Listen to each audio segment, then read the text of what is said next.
expansion and contraction and the movement of timber. So we'd rather not do with the direct stick system. Much prefer the platform plywood or the battens that are done, and those are laid like joists would be, and you get them every 450 centres. So our preference would always be to go with plywood because we like to have a full gluing surface to hold the timber. But the installation is quite a key thing that we need to consider how we're going to install that. So that's your 5th question in your 5 questions, is you need to check how it's going to be installed and what sort of substrate you've got. You need to understand the substrate. This is the reason why direct stick can be a problem. These lovely people had a lovely tiled floor that was perfectly flat until we took the tiles up and then we realised what was underneath. So that's our 3 metre steel straight edge, and that's a 20mm drop over 2 metres. So we can't lay a timber floor on that. But when you've got a tiled floor at home and you're doing your renovations, and I'll take them the tiles down, just beware we've got underneath may not be quite as good as you hope. So there's a bit of building to do on that to bring it up to level. So it costs the exercise to get that corrected, whether it's done with cement or whether it's done with a plywood substrate. It will depend on what heights you can work with.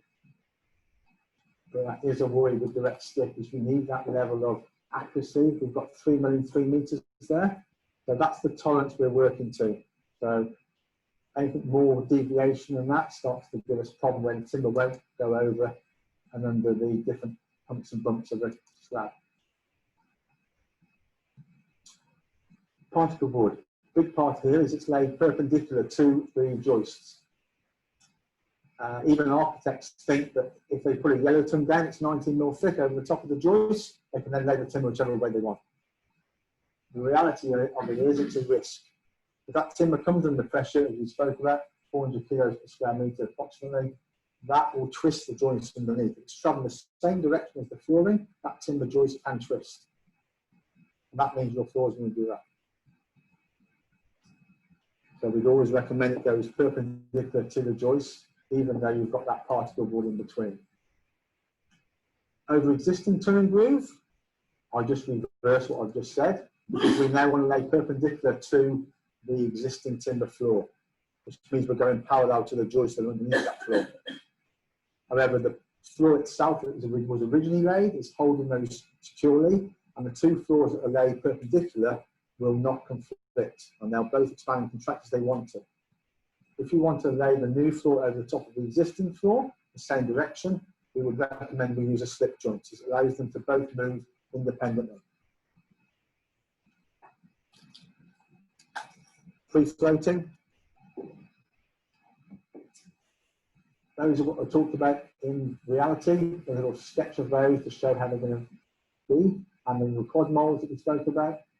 Better if it's done with proper skirting and it's done correctly, then you can leave that gap and it's perfectly correct. If you do it as an afterthought, it was an afterthought.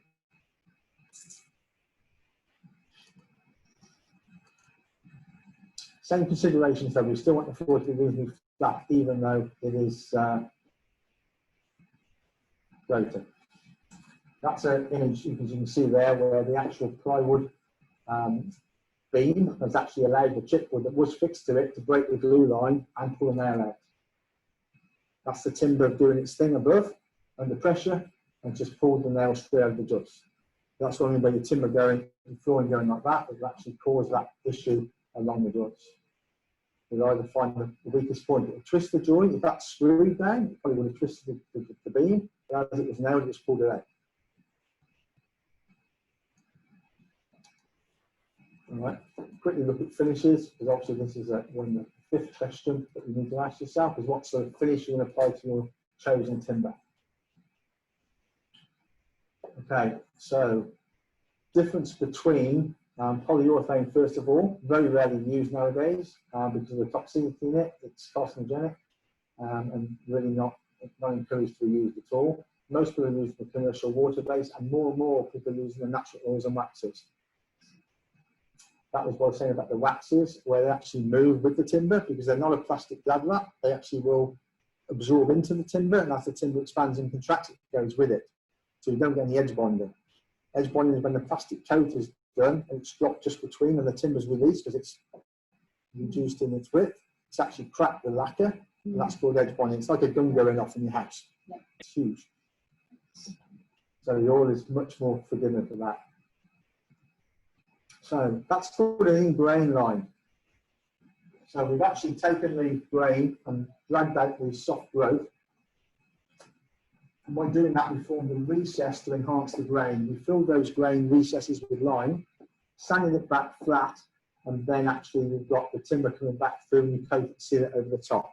So that's called an in-grain line, as against a lime wash, which is basically just a light stain over it, which is done what I've said about stopping the yellows coming through. It's putting a stain over the top.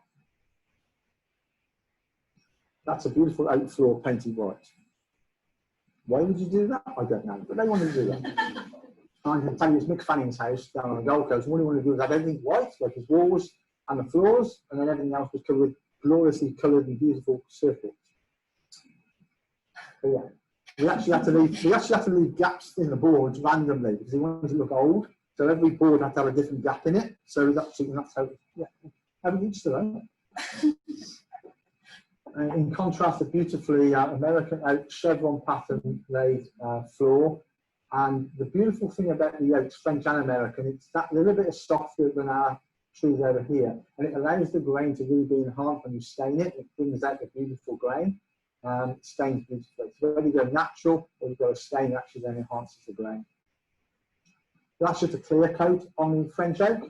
And this is showing you a French oak floor with my cursor and the American oak stairs, which can go very happily together. A lot of the materials you'll find you won't get material in the right sizes to make the stairs out of, even though you've got a French oak floor.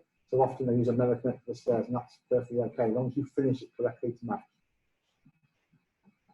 3 pieces of the same French oak, 3 different finishes by using invisible, a water-based coating, and a hard wax oil. So again, simple change of product on the surface can change the whole look of the floor. So your finish is a big part of your decision as to what you're trying to achieve with your 5 questions that you're asking yourself. Okay, roasted. Everybody pretty much know what blackbutt looks like. It's just that lighter sort of tone. That is blackbutt cooked.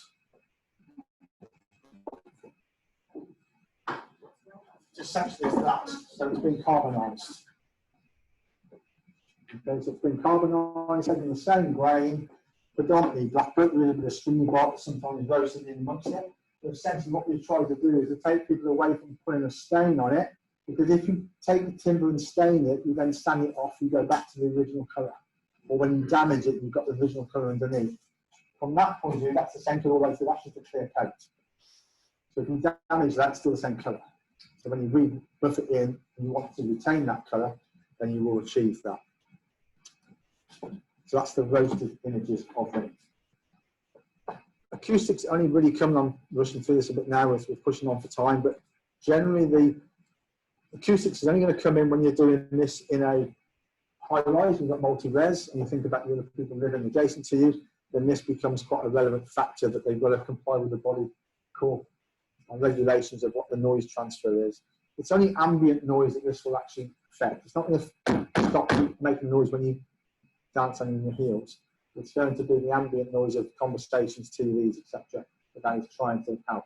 Floating floors are the best acoustics because more noise is trapped between the air, between the floor, the foam, and the foam. That is the best because those air gaps trap more noise than the actual rubber matting will. So whether you've got a nice thick acoustic matting, dense rubber, ideal for it. So each building will have a different level. Doesn't mean if you go a 10mm thick, that doesn't make it a better acoustic value. It's the density of the rubber that can make the difference, not the soft 10mm thick foam. It's sometimes too soft. Insulation is a little bit of a consideration because you can't just take a piece of solid timber and glue it to a piece of rubber and hope it's okay. Because that's going to twist the rubber all over your place because this is just pliable. So when this wants to twist and move, that's going to take it with it.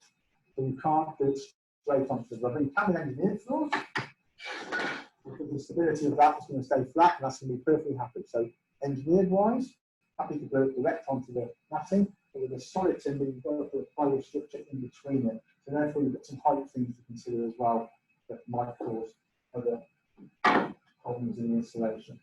What seems to be used when you've got the acoustics there? Just glue. Just glue? Yeah, yeah. Glue the rubber down to the slab, as long as it's true and clean, and then glue the engineered flooring to the rubber.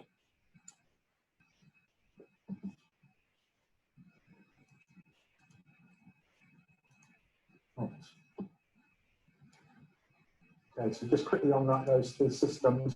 Free floating, the best one for acoustics. That's the same as what we said previously. It fits together and floats as a raft, and metal trims to expansions.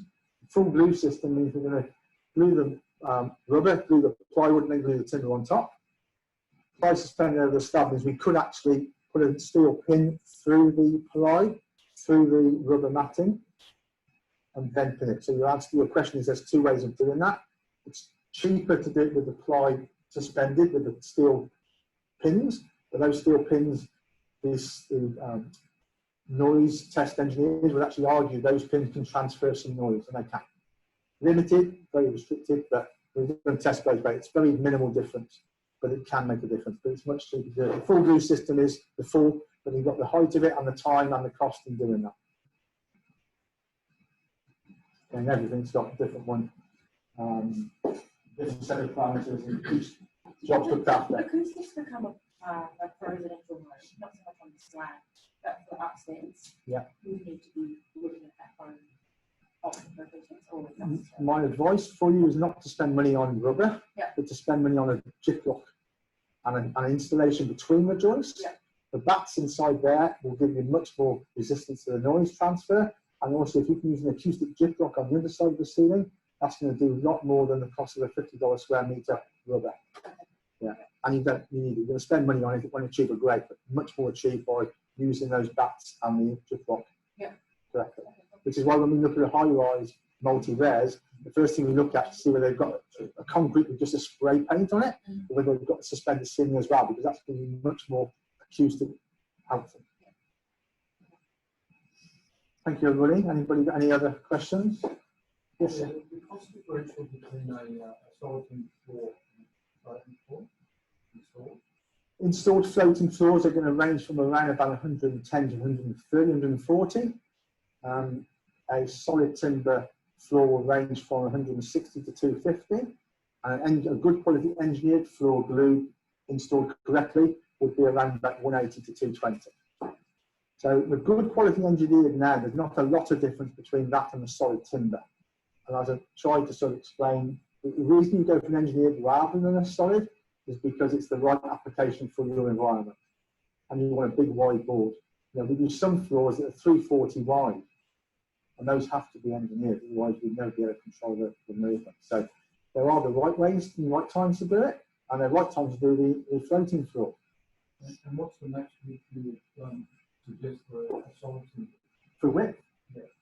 If it's the oaks, which are a bit more forgiving because of their lack of density, the American and the French oak, you can probably go 220. On the Australian species, I struggle to go above 130, but you can go to 180. And one final question, if I may. Black card is probably one to accept it to a lighter coloured timbers. And many others with, you know, an ST1 or ST2 on the old school side. Yeah. Density. Sure. White mahogany would be your best go-to. White mahogany is a little bit paler and pink, not so much pink and yellow. It's more of a biscuity tone in colour. That's rated at 10 on the Janker scale. Beautiful timber, used a lot for decks as well, but lovely timber. Stringy bark, silver top stringy, white stringy bark. Those are other species around about the blackbutt appearance. They rate around about 8. So they wouldn't give you the same rating externally for fire ratings and external use for decks, but they're nice timbers for internal. And how would the white mahogany compare price-wise to the black card? Good price, bad for availability. So all these things, and when we used to be able to fly around Australia, we can soon again, I hope. But when we could fly and we could book flight tickets, you go online, you find your tickets to Melbourne, you think, great, that's a great price. I'll go back to check with the wife and I'll go back and book them. You go back and they're gone. Timber's the same. We get a lady ring up, wants to order the floor. So, okay, I'll just sort things out. and then they ring up 3 weeks later or 3 months later in a builder's term because it's not on his radar yet, and then it's not there anymore. And if it's a particular one that's not as available regularly, or they want a particular heavy rusticy design timber, they have to just be sensible about it. And we try and explain, but builders and the tourists will wait until the last time they want it. So, yeah, whatever can be got, as long as you take the time to plan it in advance, like everything. Fail to plan, your plan will fail.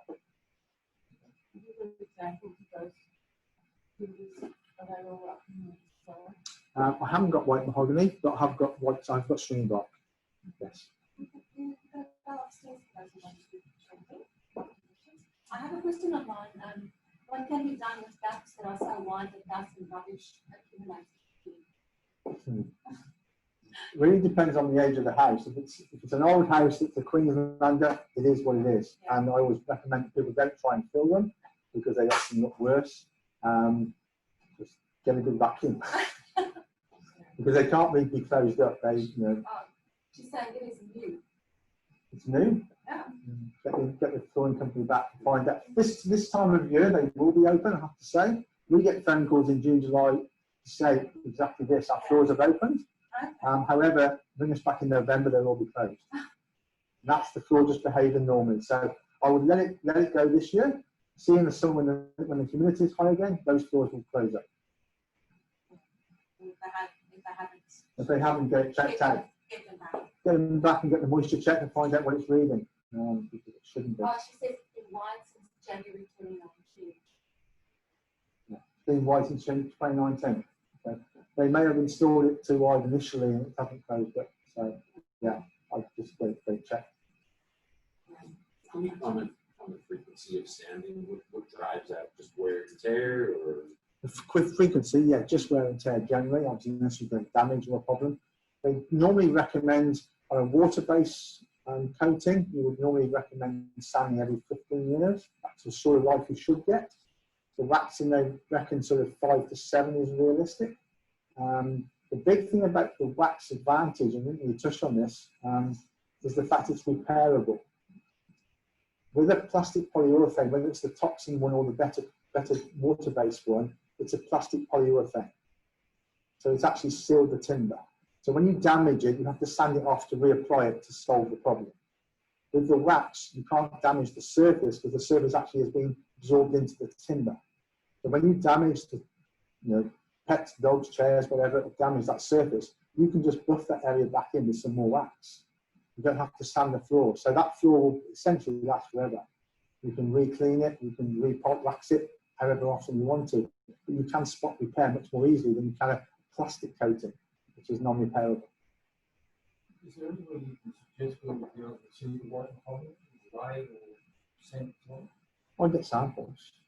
Yeah, samples are always going to be available. I go online and have a look at them, but you need to physically see them, and you quite like to ask that because images are very misleading. Yeah. But yeah, I can show you the stringy bark, and I can show you some white mahogany. I will be able to get it. I haven't got any here. But if you need some details, when we'll take my card, then get in touch with us. I say any of you who've got independent questions, things unique to your project as and when it comes up, then that's when we're always there to help and advise. Shall we go to the show? I just ask one question. How much of this timber is from private forest? All of it is from a chain of custody, and we can give you a chain of custody for every piece of timber we use to know where it came from, when it was milled, when it was cut, when it was fouled, and how it actually processed through. So there's a full chain of everything we use. It's all got an FSC rating, so it actually can be monitored all the way through that it's managed. But still, some goes from the other forest. Some of them are, yeah. There's some right in the Highlands over into New England. There is some over there that's been there for many years. But a lot of it is controlled forest that we're actually reforesting all the time. And is there much coming in from overseas? Only the European trees. There's some of them coming in from Asia, but the majority of our Australian species is all ours. The worry is that some of our Australian species are going overseas and they're coming back. So the footprint on that is huge, but that's another, we just can't produce them in this country for the price that people want to pay. So the timber is very well controlled here. The other timbers that are coming in are the American oaks, the French oak, and European oaks. They're coming from all over. Be careful with European oak because it could come from anywhere. You have Chinese oak, you have whatever in there, because European oak is a very broad identifier. If it's French oak, it should be authentic French oak, and you should be able to give a certificate from the supplier to ensure that is the case. But that European oak, it's a bit more vague. The other Australasia species that come in are the quillas and mermaids, the decks and things. They're coming in from Malaysia. But generally, stick to Australian species. Let's support Australia. What's the most suitable flowering by rainforest? House surrounded by rainforest? Any of them. Solid floor.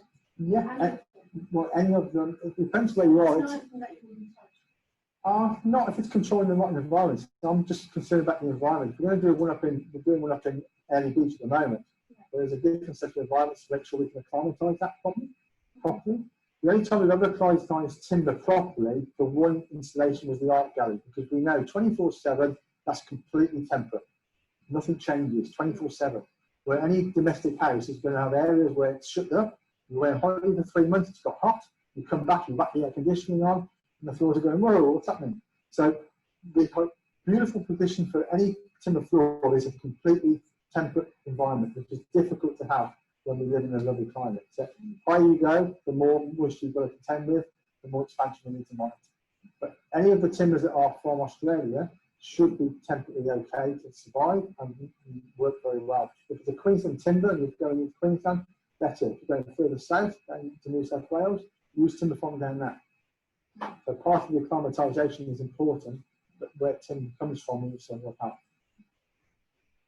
Okay. Thanks, everybody. We can do this down Yeah. on this level through. Yeah, okay. I'll bring this little guy. So for those who want to stay online, we're just going to the showroom and we'll take you with us. Just don't need anything plugged in really. We don't need any cables.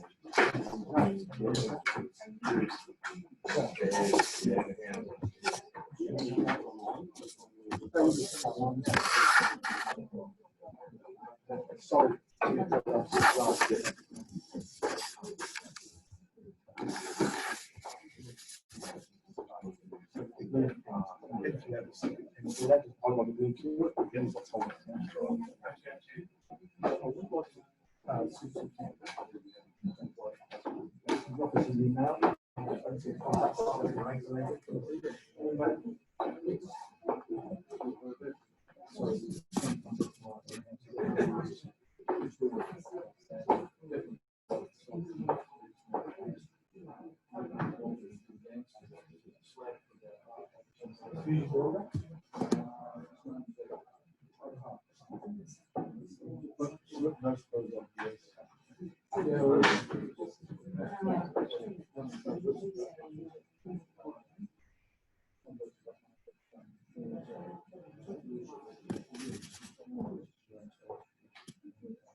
I'm just going to go up to the showroom and I can show you around.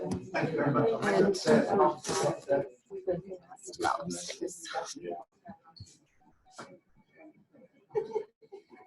we can go this way around, it's a bit quicker.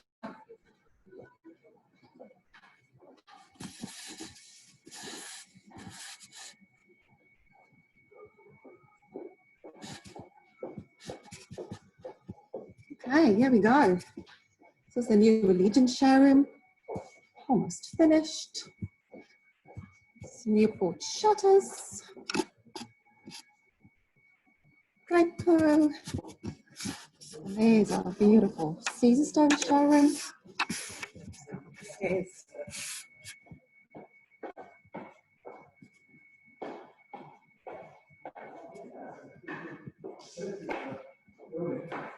Yeah, I was fortunate. I was down for maybe 10 minutes. So we've been down for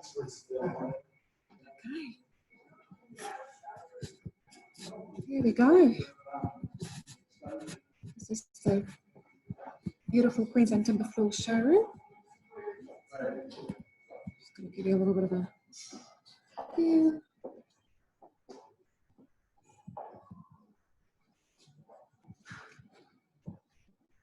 132. That's actually an engineer floor. Yeah, that one and that one are both engineered. And then the rest of them are solid. That's string block on the left-hand side there. And block, beautiful. Yes.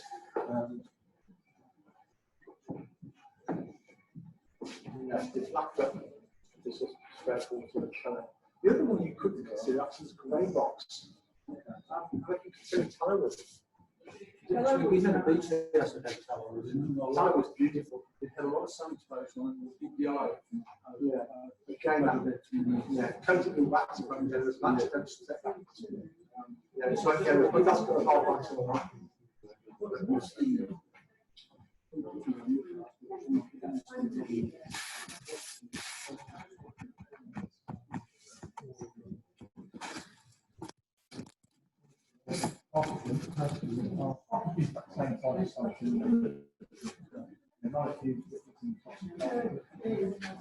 More about the facts. Strength of the camera.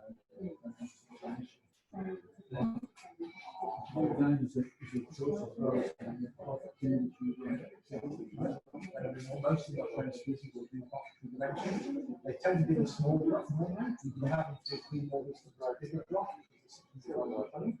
And that's push box.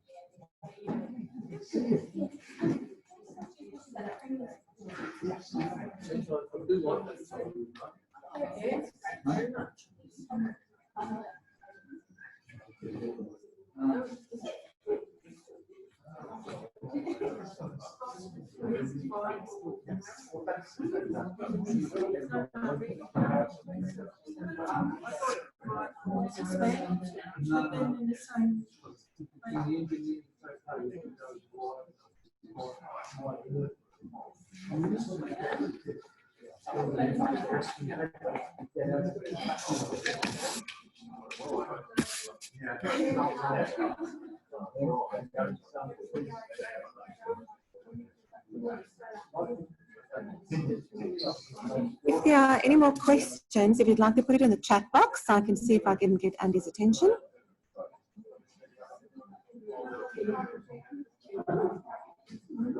Otherwise, if you have any questions that you just want to email through, I will send through Andy's details on Monday morning to everyone who participates. Okay.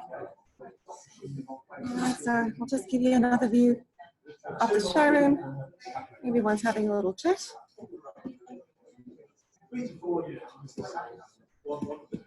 you haven't been to the showroom recently, please pop in.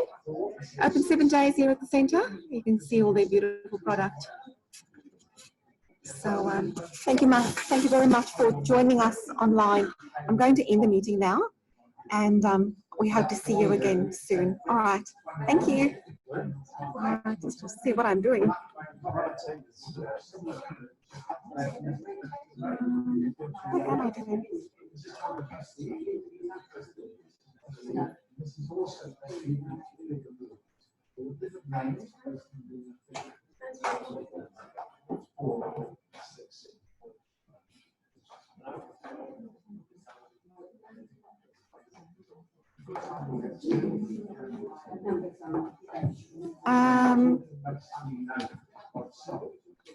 Mark, I am going to, I have recorded the presentation today. We're going to put it on our YouTube channel. It takes a couple of days to do that. So once that's done, I'll let everyone know and I'll send you a link as well, okay? No problem.